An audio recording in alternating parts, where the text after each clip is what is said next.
নারী টি-20 বিশ্বকাপ বাংলাদেশে হচ্ছে না। শেষ পর্যন্ত সংখ্যাটাই সত্যি হলো, বাংলাদেশ থেকে সরিয়ে নেওয়া হচ্ছে 2024 নারী টি-20 বিশ্বকাপ। বৈশ্বিক এই টুর্নামেন্টটি আয়োজিত হবে সংযুক্ত আরব আমিরাতে।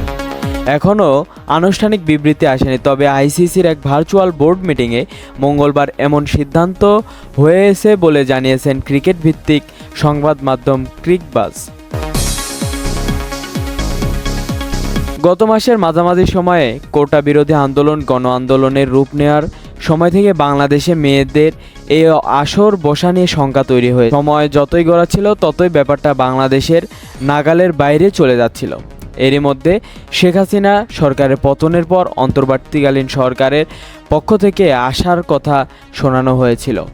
তবে আগামী 3 অক্টোবর শুরু হওয়ার কথা মেয়েদের সবচেয়ে ছোট সংস্করণের এই বিশ্বকাপ, শেষ হওয়ার কথা 20 অক্টোবর।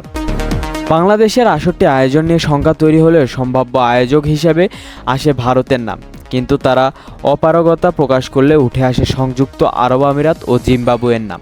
শেষ পর্যন্ত আয়োজক হওয়ার দৌড়ে জিতে গেল আরব আমিরাত। আওয়ামী লীগ সরকারের পতনের পর বাংলাদেশ ক্রিকেট বোর্ডের বিসিবি প্রধান নাজমুল হাসান পাপন সহ অধিকাংশ পরিচালক গা ঢাকা দিয়েছেন।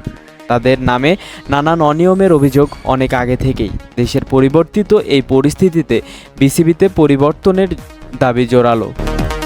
এরই মাঝে শোনানো যাচ্ছে বুধবারে বোর্ড মিটিংয়ে পদত্যাগ করতে পারেন নাজমুল হাসান পাপন।